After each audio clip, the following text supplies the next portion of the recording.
काकभुसुंडी रामायण के हिसाब से कल वो प्रसंग समाप्त हो गया कि गयऊ बसी की वीरवर जी विधि पानी कुमार। और उसके आगे वो तो पता ही है मतलब रमण तो और क्या निश्चर की सराई वाली सी विधि का। तो अब निश्चर की से लड़ाई प्रारंभ हो, क्योंकि राम सेना की तरफ से पूरा प्रबंध कर लिया गया, टुकड़ियों में विभाजित कर दी गई, सबके सेनापति नियुक्त कर दिए गए, लंका को घेर लिया था। और ये भी बता दिया गया किसको किस द्वार पर आक्रमण करना है, किस दिशा में। और जो जितने भी यूथपति थे उनको भी भगवान का प्रताप समझा दिया गया कि भाई ये तो मरे हुए पड़े हैं,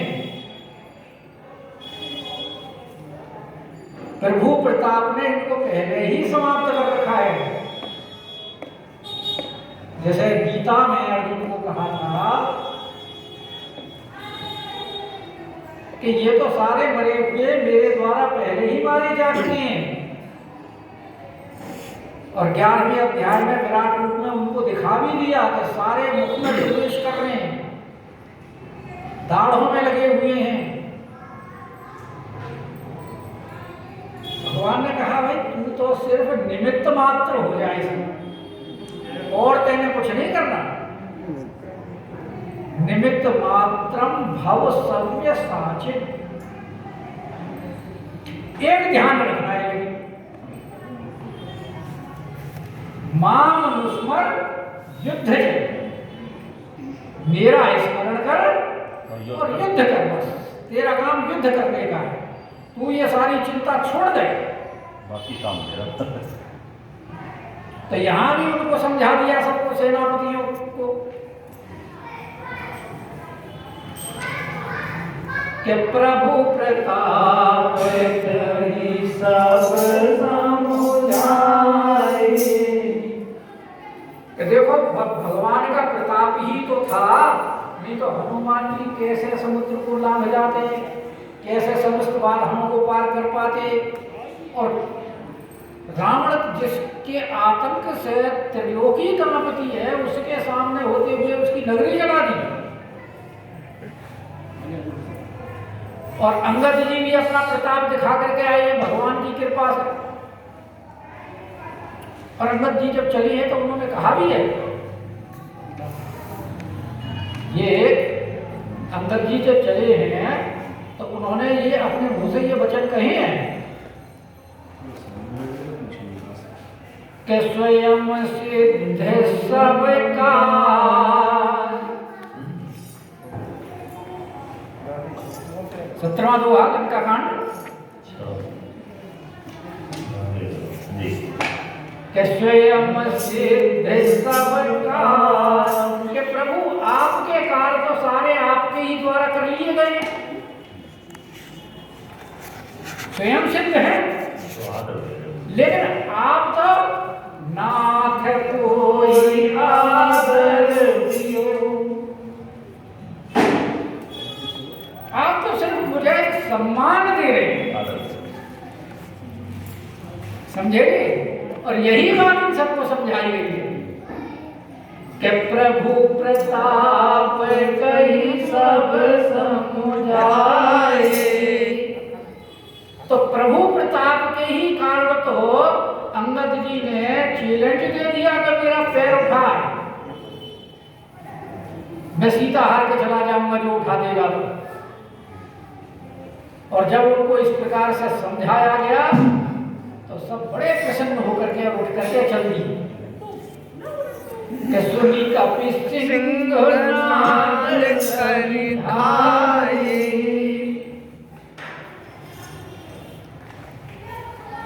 हाथियों के झुंड के बीच में अगर शेर चला जाए तो भगदड़ मच जाती।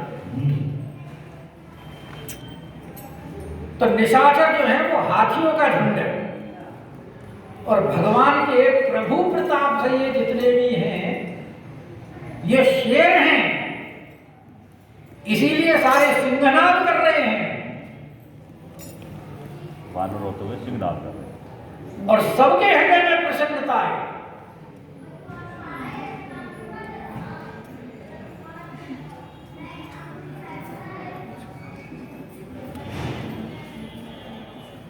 और प्रसन्नता जब होती है तो कार्य में सिद्धि होती है।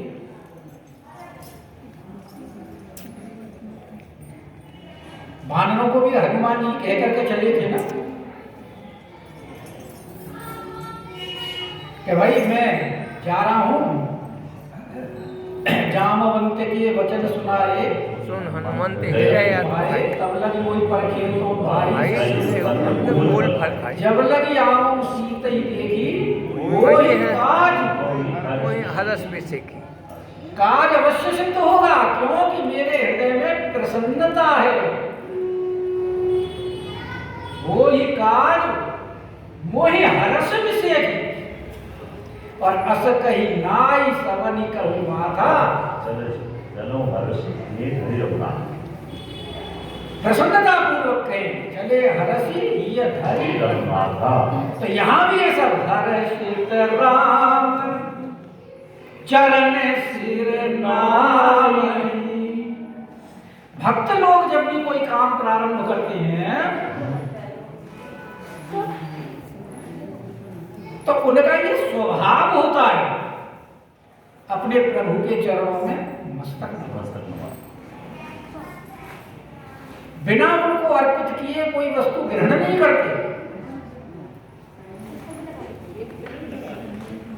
क्योंकि वो जानते हैं कि संपत्ति सब रघुपति के आई। किसकी संपत्ति है ये? हमारा कुछ नहीं है। इसलिए जो भी कोई वस्तु होती है सबको पहले ठाकुर जी को अर्पण करते हैं। तुम ही निवेदित भोजन करही, मतलब भगवान का सिर्फ प्रसाद ग्रहण करते हैं। संतों के समाज में आपने देखा होगा कि उनके लिए जो रसोई का जो सामान जो तैयार किया जाता है तो उसमें उस वस्तु को क्या नाम देते हैं? अमनिया। अमनिया कहते हैं ना, देखो भाई अमनिया कर लो, तुम सब्जी काट लो। वो काटने का तो इस्तेमाल करने का मतलब ही नहीं है, खाने के भगवान का भोग का क्योंकि ठाकुर जी के यहाँ काट कूटियाँ नहीं चलती है। अमनिया कहने का तात्पर्य ये है कि जो वस्तु है वो हमारे लिए नहीं है, वो ठाकुर जी के लिए है और ठाकुर जी की वस्तु है, इसलिए हम अपना मन इसमें नहीं दे सकते। अपना मन किसमें दिया जाता है? जिसकी जो अपने उपभोग में वस्तु ली जाती है, इसलिए अमनिया देखा होगा ना, कहते हैं ना। बिल्कुल सही। तो वो सब कुछ पहले प्रभु का स्मरण करते हैं, उसके बाद में किसी कार्य को प्रारंभ करते हैं। यहाँ भी ये सारे वानर भालू, अब प्रसन्नता तो है युद्ध की, लेकिन पहले प्रभु के चरणों में नमन करते हैं कि हर्षित राम चरण सिर नाई। और उसके बाद में उनके पास हथियार क्या थे? पत्थर, पहाड़, उनको हाथ में लिया, गर्जना कर रहे हैं और राघवेंद्र सरकार की जय बोल रहे हैं। क्योंकि जो दुर्ग है रावण का, जो अत्यंत कठिन है, लंका विशेष रूप से जो रावण ने चुनी है अगम्य जान करके, ऐसी जगह अपना उसने दुर्ग बनाया है, वहां युद्ध करना है। लेकिन प्रभु का प्रताप उनके साथ है, इसलिए उन्हें कोई डर नहीं है। जैसे रावण से देवता डरते थे कि रावण आवत सुनहु सकोहा, अगर जाता था देवताओं को कि रावण आ रहा है, तो वो अपना देवलोक छोड़ करके भाग जाते थे और छिप जाते थे सुमेरु पर्वत की कंदराओं में कि देवन तके मेरु गिरी खोहा चलत दशानन डोलत अवनी। जब रावण चलता था तो पृथ्वी कांपने लगती थी, और जब गर्जना करता था कि गरजत गर्भस्रवहि सुर रावणी, देवताओं की स्त्रियों के गर्भ गिर जाते थे। लेकिन यहां हनुमान जी ने उल्टा कर दिया।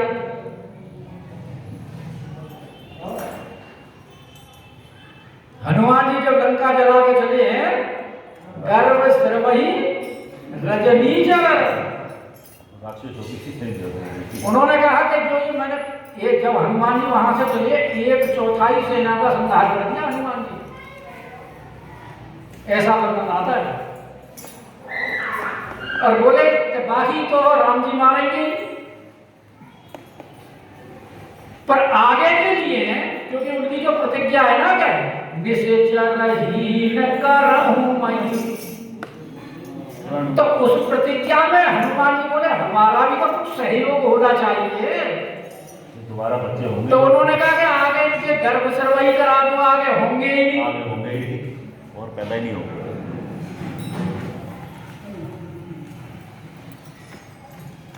तो उन्होंने जाकर के सारी सेना ने पर भगवान की वंदना करके और अपने गिरि शिखर इत्यादि हाथ में लेकर के और लंका को इस प्रकार घेर लिया कि घटा टोप कर जाऊं दिशि मेरी, जैसे आकाश को घटाएं ढक देती हैं, ऐसे लंका को चारों तरफ से घेर लिया। और युद्ध के बाजे तो उनके पास थे नहीं, तो अपने मुख से ही आवाज कर रहे हैं निशान भेरी इत्यादि बजाने का, कि मुख ही निशान बजावहि भेरी, और जयकारा लगा रहे किस किस का, कि जयति राम जय लक्ष्मण जय कपीस सुग्रीव।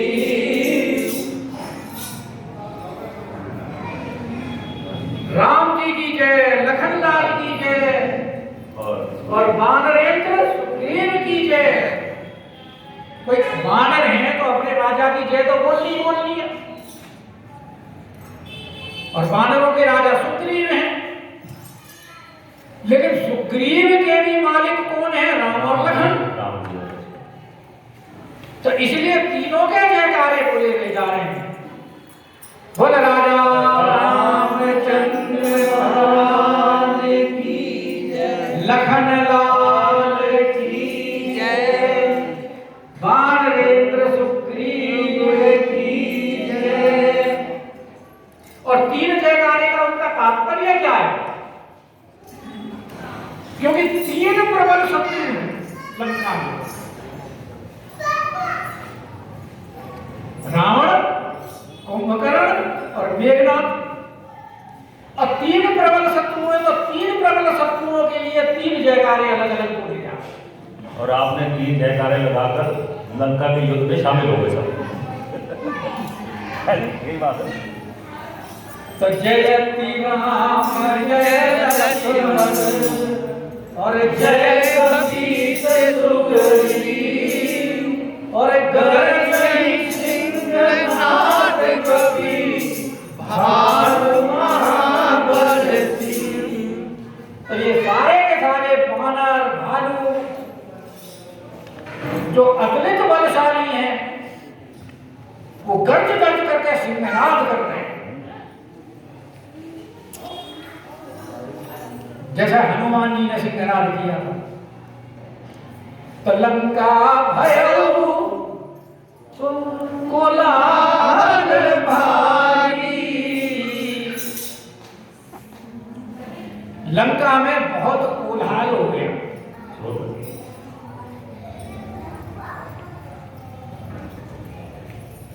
कोलाहल क्या हो गया कि इतने सारे बानरों ने जब लंका चारों तरफ से घेर ली तो दो बानरों की करामात पहले देख चुकी है। तो संख्या हनुमान जी की करामात देख ली और नदी की करामात देख ली और बोले तब तो ये दो आए थे, अब तो ये इतने सारे आ गए कि भय कोलाहल नगर पधारी और आवा कपि लंका से जारी। नदी गए थे तो यही कोलाहल हुआ था ना, और अब यहाँ इतने सारे हो गए तो सारे नगरवासी डर गए। अब भाई पता नहीं क्या होने वाला, तो ढेर सारे आ गए हैं। इतने सारे आ गए, इनकी तो कोई संख्या ही नहीं है। असंख्य। और फिर दूसरा कारण एक तो कोलाहल नगरवासियों का और दूसरा कोलाहल वानर भालुओं का, जो उन्होंने चढ़ाई कर दी चारों तरफ से लंका घेर करके और उनकी सारे रास्ते बंद कर दिए, उनकी रसद पानी इत्यादि सब बंद कर दी। युद्ध में यही होता है ना कि दुश्मन जिस पर आक्रमण किया जाता है उसकी सप्लाई लाइन काट दी जाती है। तो वहां ये कोलाहल हो रहा है कि अब आएंगे खाएंगे पिएंगे कैसे। तो वो जब शोर सुना के सुना दशानन अति अहिंकारी, रावण ने जब वो कोलाहल सुना नगरवासियों का तो राजा है तो राजा को तो सांत्वना देना उसका दायित्व है प्रजा के लिए। और रावण के बारे में गोस्वामी पाद देख रहे हैं कि सुना दशानन अति अहंकारी। अति अहंकारी क्यों कहा है उसका कारण आगे वर्णन कर रहे हैं। तो वो उनको सांत्वना देने के लिए, दिलासा देने के लिए, ढाढ़स देने के लिए सभासदों से कहता है अरे ये तो बड़ा अच्छा हो रहा है कि देखहु बनन तेरी कि देखो इन बंदरों की ढिठाई देखो, कितना साहस।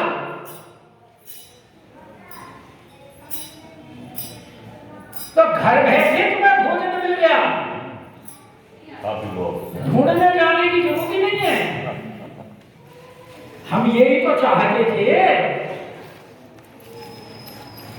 उनकी भूख तो बैठे पर ये तो स्वयं ही आ गए।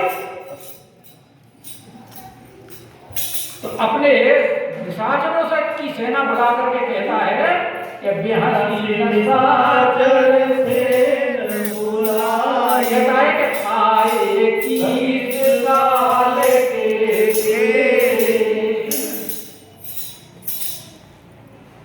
कि ये तो निशाचर, ये जितने वानर भालू आए हैं ये तो काल के प्रेरे यानी काल ने प्रेरित करके स्वयं ही यहाँ भेज दिए हैं।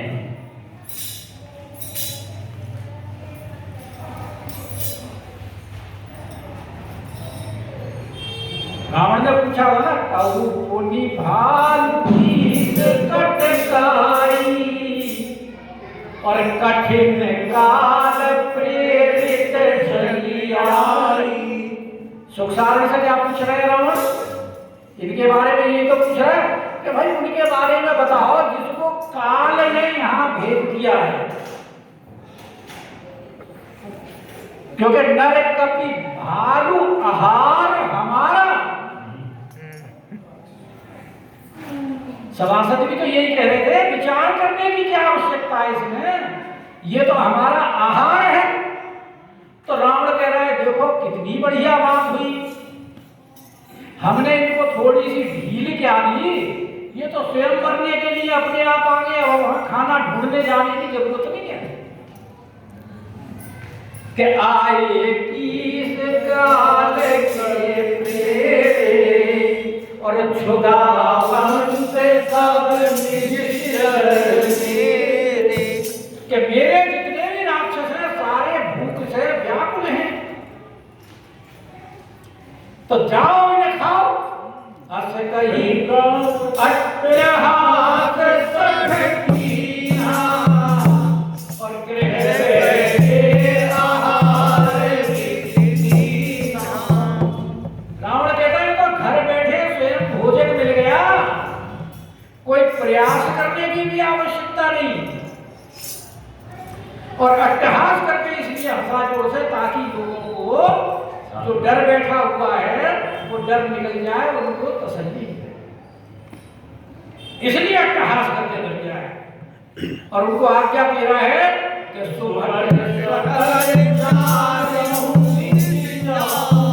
भाई हमारे नगर के चारों दरवाजों पर और ये जो सारे आ गए हैं, अब तुम भी चारों दिशाओं में जाओ और धरी धरी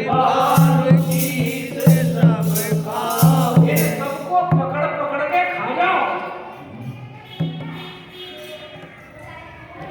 और ये कथा कौन सुना रहे हैं? भगवान शंकर पार्वती जी। तो पार्वती जी कह रही हैं कि प्रभु ये रावण को इतना अभिमान क्यों है, इसकी समझ में बात नहीं आ रही क्या? स्वयं अपनी आंखों से देख चुका है, सुन चुका है हनुमान जी का प्रताप, अंगद का प्रताप, कि उनका एक सेवक आकर के समुद्र को लांघ करके लंका में इतना कुछ कर गया, दूसरा तुम्हारा मरावा कर गया तुम्हारी सभा में, तुम उनके सेवकों का कुछ नहीं कर पाए, और लखनलाल जी के तुम एक रेख नहीं लांघ सके।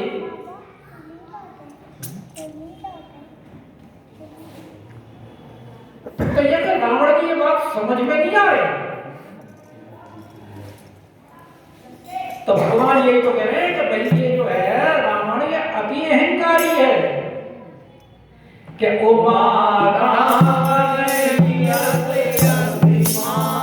अहंकारी व्यक्ति होता है वो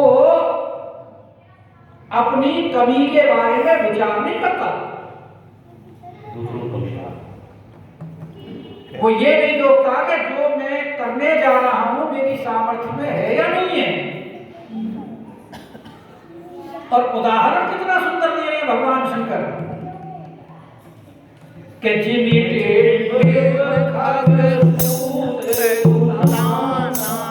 पार्वती रावण की वो अवस्था है जैसे एक टिटहरी पक्षी होता है जल के किनारे, चोंच काली होती है, सिर लाल होता है,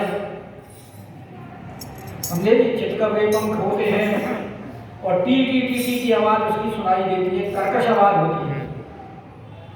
तो उसकी एक विशेषता होती है कि जब रात को सोता है तो पैर ऊपर करके सोता है, आसमान गिरना चाहिए। हाँ। और पैर इसलिए करके सोता है कि रात को आसमान गिर गया तो मेरे बच्चे दब जाएंगे, वो यही सोचता है, इसलिए पैर ऊपर करके सोता है कि मैं अपने पैरों पे इसे रोक लूंगा।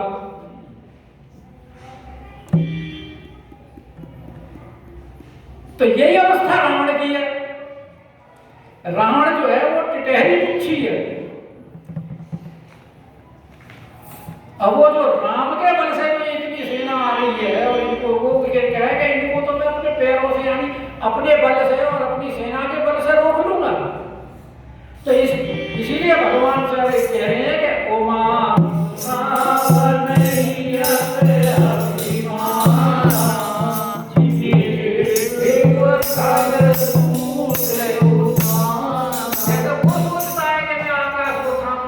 रावण सोच रहा है, इसीलिए अति अभिमान, अति अहंकार। तो चल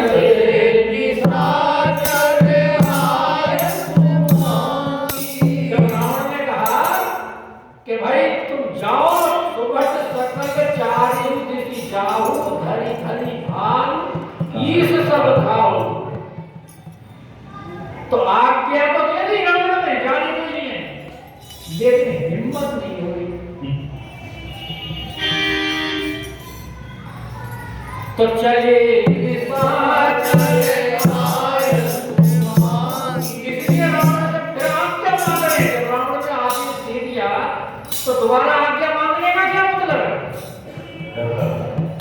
तो कह रहे प्रभु जाए, तो कहा हाँ जाओ। वो डर लग रहा है हनुमान अंगद इत्यादि का, उनका पराक्रम अपने आंखों देख चुके हैं, लेकिन रावण आज्ञा दे रहा है तो जाना भी है। इसलिए चलिए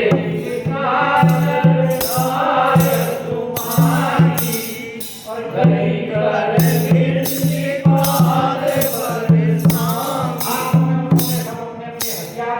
भिंडीपाल सांग तो मरमुत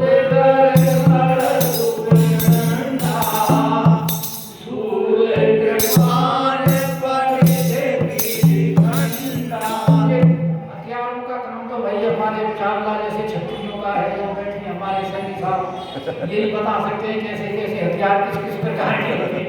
ब्राह्मणों का तो सिर्फ भोजन से वो भी स्वादिष्ट मीठा। ब्राह्मण रहते हैं। पंडित जी एक बात बताओ आपको, हमें तो एक घर से पता है वो चक्कू छोटा सा सब्जी काटने वाले बताओ, और नहीं पता। वो ब्राह्मण गुरु जो रहते थे सिखाने वाले वो ला रहे। वैसे चावला जी तो है ऑर्डिनेंस फैक्ट्री में। हाँ यारों के बारे में तो पता, ये तो बात ये तो आयुध फैक्ट्री में है, सीओडी में। बल्कि वो लोग ब्राह्मणों ने ही नए नए अस्त्रों शस्त्रों का आविष्कार करके और वो दिए। तो हमारे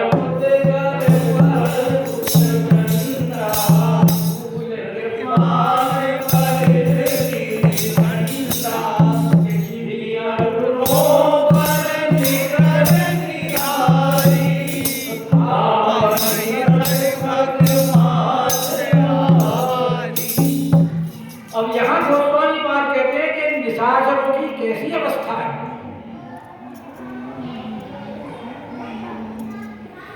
एक वो मांसाहारी पक्षी होता है, और वो मांसाहारी पक्षी क्या करता है कि लाल पत्थर जो होता है, लाल पत्थर को मांस का टुकड़ा समझ करके उसकी में चोंच मारता है, क्योंकि मांसाहार है ना। लेकिन परिणाम क्या होता है उनका? चोंच टूट जाती है कि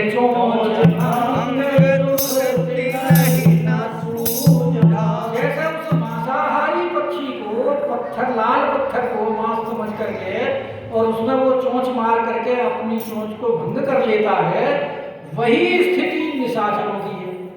क्योंकि निशाचर भी तो मांसाहारी हैं और बंदर सारे लाल लाल रंग के हैं, और लाल रंग के बंदरों को ये मांस समझ रहे। तो जो स्थिति उस मांसाहारी पक्षी की पत्थर में चोंच मारने से होकर के, चोंच भंग होकर के होती है, वही स्थिति इनकी होने जा रही है।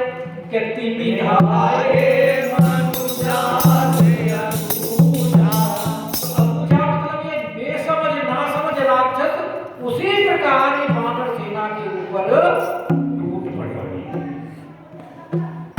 ये नहीं समझ रहे कि इसका परिणाम क्या निकलेगा।